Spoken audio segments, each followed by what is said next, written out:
Good evening. Welcome in to this edition of The Bar. I am Seth Harp on Sports The Bar, here on the Harp on Sports Media and Audio Network.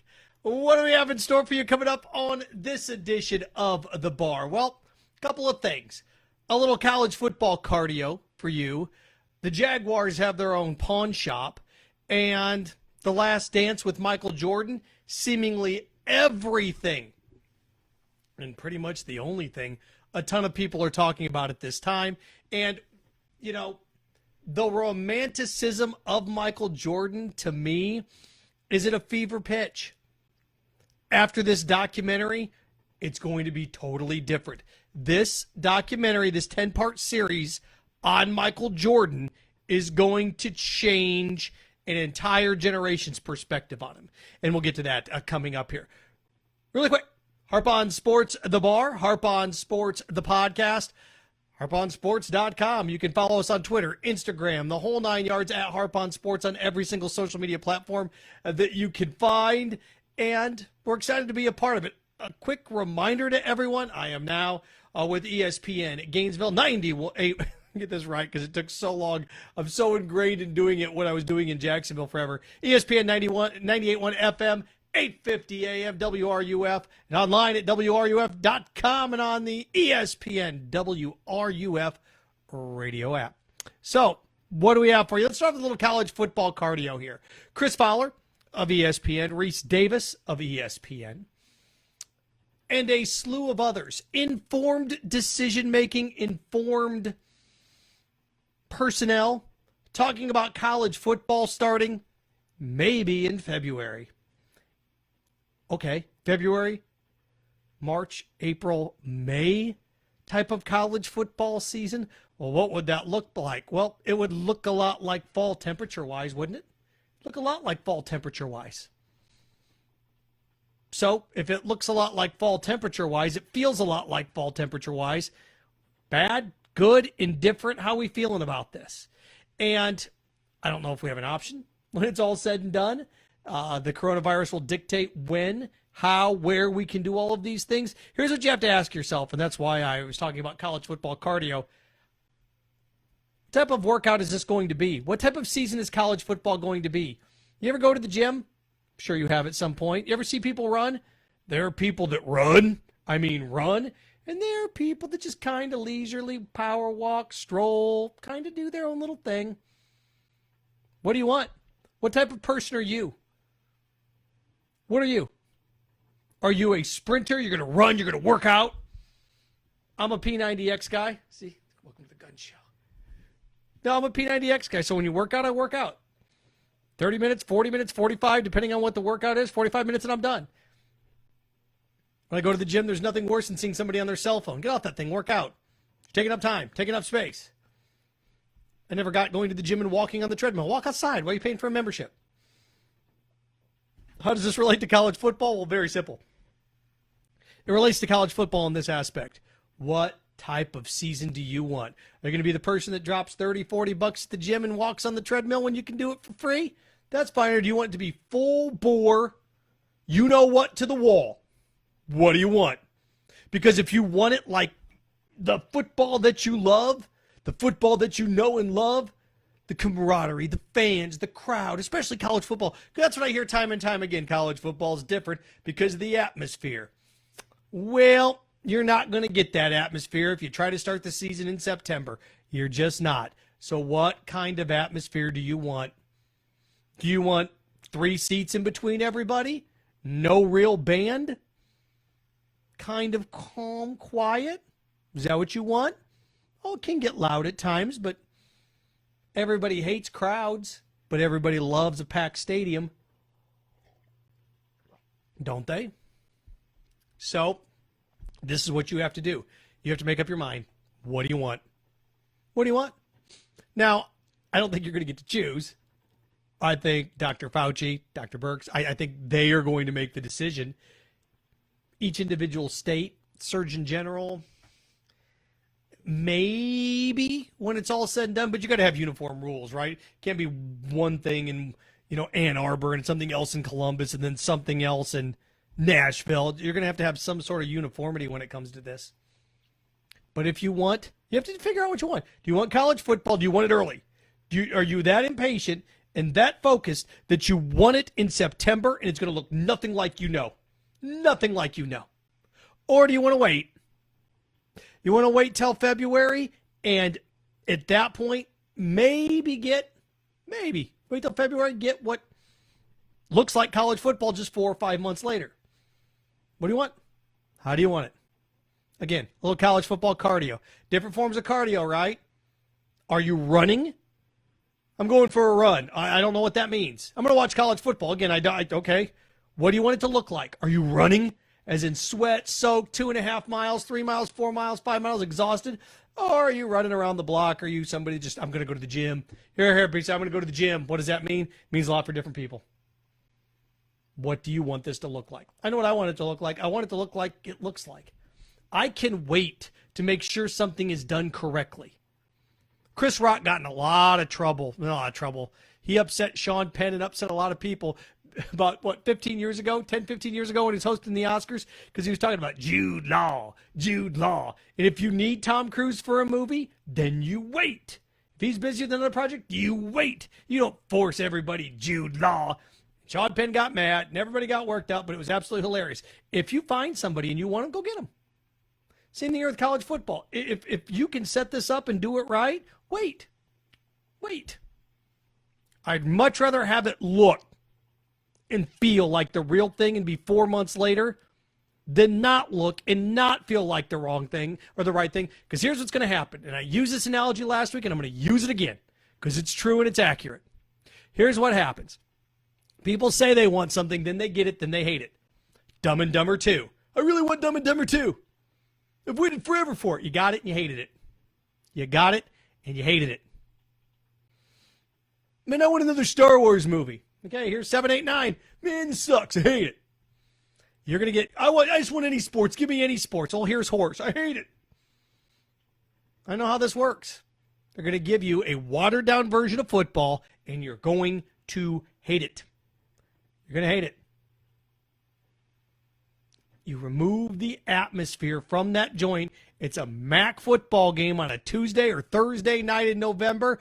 I watch my alma mater play in those games where there are more kernels of popcorn in a bag of popcorn in the microwave, unpopped. People in the seats. That's the truth, and you know it, and that's what it's going to feel and it's going to look like, and you may love it for a week. I don't care, I got football back. And then you're going to hate it because you go, this doesn't feel right. This doesn't feel right because that's exactly what's going to happen. So there's that. A little college football cardio. What type of runner are you? What type of season do you want? You want to wait and have it look like what we know? Or do you want to force feed it and have nothing to do or not feel at all of what it looks like? Look at it like this. Very similar to let's wait and get the NFL labor deal done and get the real players in here. Or do you want to force feed this thing and have scabs? Up to you. Well, it's actually not up to you. It's going to be up to the CDC. But those are your options. Those are your options. What do you want? So there's that. What else do we have? A little Jaguars pawn shop for you. The Jaguars pawn shop is open. It's more of selling things. You know, Pawn Stars, Rick, the whole family, Chumley, that whole crew. You know, you want to pawn it or you want to sell it? I cannot think of anybody that ever pawned anything on that show. They always wanted to sell it. Always wanted to sell it. And now the Jags shopping Leonard Fournette. Okay, I don't know what you're going to get for him. I don't. Maybe a fifth. Maybe. Maybe this is one of these things where you can entice. Maybe this is one of these things where you can entice a team. You may get a first in return of both of them. Like you could maybe package Ngakoue and Fournette to a contender and get a late first back, but I don't know what you're going to get in that instance. And again, I've said time and time again, the reason the Jags with Ngakoue, the reason with the Jags with Fournette aren't in any hurry, because what do they have? Like 12 picks in this draft, if not more? This is a full rebuild at this point. It's a full rebuild. If you're not going to sign anybody to a long-term deal, move them. Move them. Now, with Leonard Fournette, it's a little bit different because the value in running back is totally different. Totally different, the value at running back. It's going to be tough to get anything of value You're not going to get a first or second day pick for him. You're just not. You're not. Now, it's one of these things where maybe somebody will take him off your hands. You bet. You bet. Does Leonard Fournette have some legs still? You bet. I know where he'd be a perfect fit, but they'll never trade him there, and that would be Tennessee. Could you imagine that backfield? Could you imagine that backfield? Never going to happen. You put Derrick Henry and Leonard Fournette in the same backfield, never happened. But that'd be, oh my gosh. If you're all in on the run and you want to run and you want to run and you want to run some more, that'd be the perfect fit. But if you're the Jags, you trade Fournette to the Titans for like 2-2s or whatever. Because you have to package Ngakoue for him. It'd have to be another team taking him and then spinning him around, but that's not going to happen. So the Jags are basically everybody you've ever seen on Pawn Stars. They're going into the pawn shop and they're selling the guys. And Ngakoue, no rush. No rush at all on this. Well, they're going to wait till the draft. I think there is, how about this for going on a limb, Seth? I think there's a 50-50 shot he moves on draft night, on any of them. 50-50 shot, and I believe that. They can hold on to him.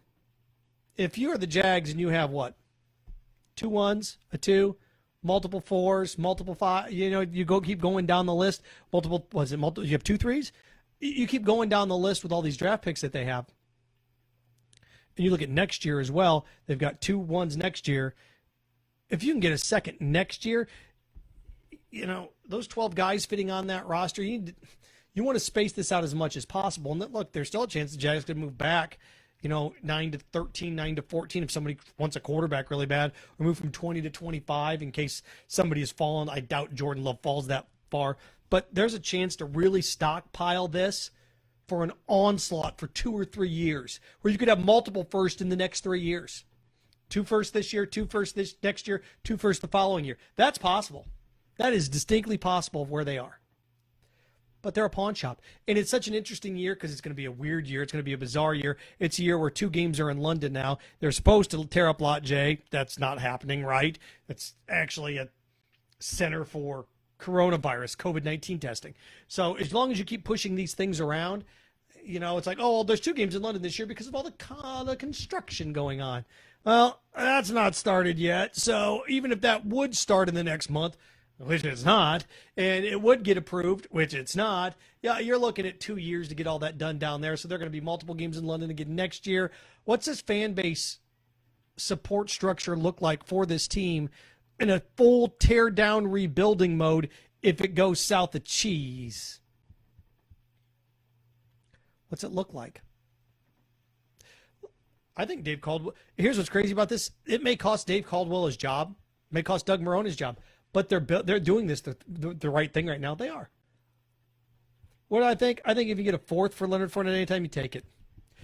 If somebody's willing to give you a 1st, if you can package Fournette, I don't know who would do it, but if you could package Fournette and Ngakoue and get a 1st in return, late 1st, then you do it. Then you do it. You're going to get those things? Don't know. Fournette, there's more of a pressure zone now to move Fournette than there is Ngakoue. Ngakoue, you can wait. You can wait for Ngakoue. Look with Jalen Ramsey. Look how that worked out. You get 2 firsts. I don't think you're going to get 2 firsts, but you can wait. You can. There's no rush to move him. Fournette, and you don't know if running back's going to go down in camp. I think you kind of have your box, and if somebody comes along and they check it, boom, there you go. You make the move. So there's that on that front when it comes to the Jaguars pawn shop. And if I'm Dave Caldwell, I do the same thing. You've already sold off Foles. You took a little bath on that. You took a bath on Blake last year. Telvin Smith kind of did you a favor when he retired because his production was going down and he saved you some money. Norwell will be gone next year. You're going to have a ton of cap space next year. It's the right decision. It's the right decision. Harp on Sports, The Bar podcast. In case you are listening to this for the first time or viewing it, Facebook Live, at Harp on Sports, Twitter, at Harp on Sports, Instagram, harponsports.com. Check out the website. I archive every single video, every single podcast that we do. Also, try to think, Harp on Sports YouTube channel. I will be filling in for Steve Russell as I pinch hit here before my show launches. The goal is to launch my show on the radio, physically on the radio, June. I know it's where we are sports-wise, mid-June, late June. That's my goal. It's my goal. Because I could launch it this week. You have the draft, and the draft's over, and I'm talking to myself. So that's the goal. I want it done right, and I want it done. And I got a great support staff in Gainesville. It's kind of bizarre that people love sports talk. It's something I wasn't used to. So I'm so excited about it and looking forward to it. So I just thought I'd drop that little dime in there. ESPN Gainesville, ESPN 98.1 FM, 850 AM WRUF, and online, WRUF.com. And also, take us anywhere with you in the world on the ESPN WRUF radio app. See, practice. The last thing, Michael Jordan. And The Last Dance, Michael Jordan. This is going to be a shockwave and a little wake-up call to my generation. We've romanticized Michael Jordan, and I get it. He's, trying to think of different generations and what guys meant to them. And, I mean, when you in the 70s, 60s, 70s, you had Ali, right? You had Ali in the 60s and 70s. You had Michael in the 90s. I know he came on the scene in the late 80s, but you had Michael in the 90s. The 80s belonged to what? Gretzky? Would you say the 80s belonged to Wayne Gretzky? The 60s, 50s, 60s belonged to Mickey Mantle. I'm trying to rack my brain. And then you go through the Celtics and Magic Johnson, maybe the 80s. Different sports figures that owned a decade. The decade belonged to them. And Michael Jordan, the 90s belonged to Michael Jordan. After this series is over, even after the first two episodes Sunday night, I think people are going to recoil a little bit because we've romanticized this man so much and the adoration and love for him. And look, rightfully so, you're going to open some doors and not like what you see in there. You are. He's competitive, and we all know he's competitive. We've all listened and heard stories about how competitive he is.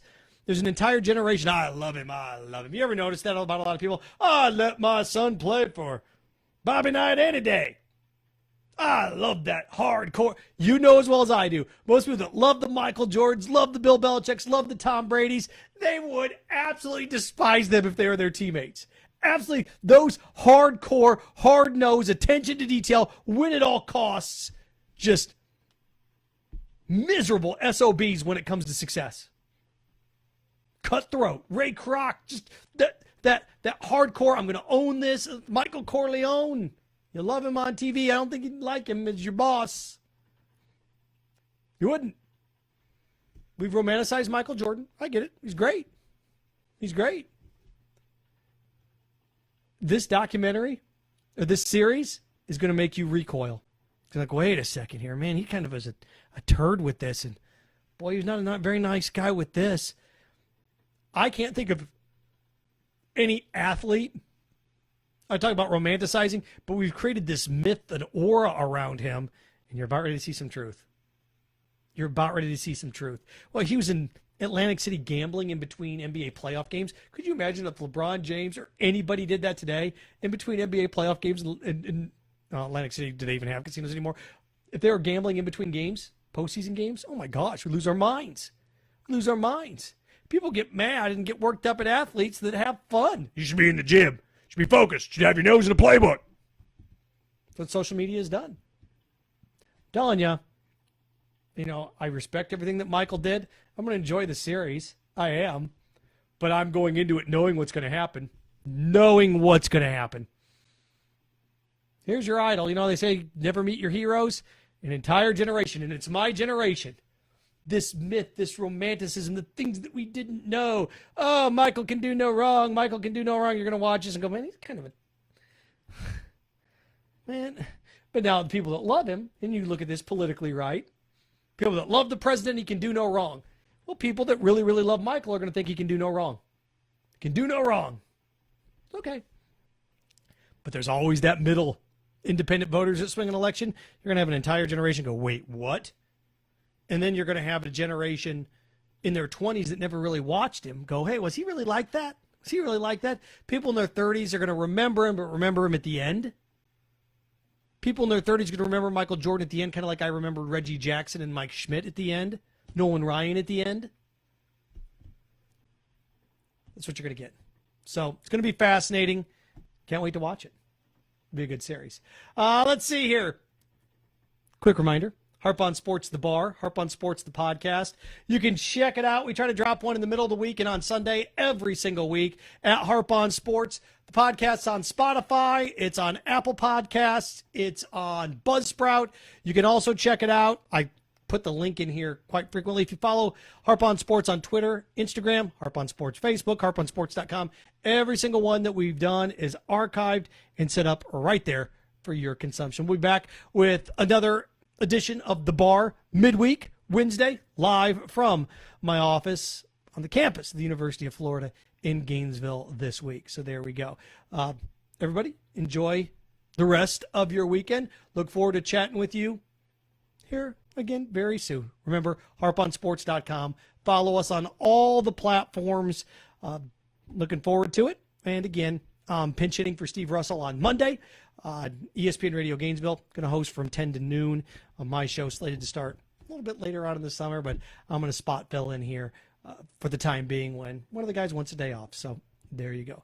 Enjoy your Sunday night. The Bar, circling back around midweek right here on the Harp on Sports Media and Audio Network.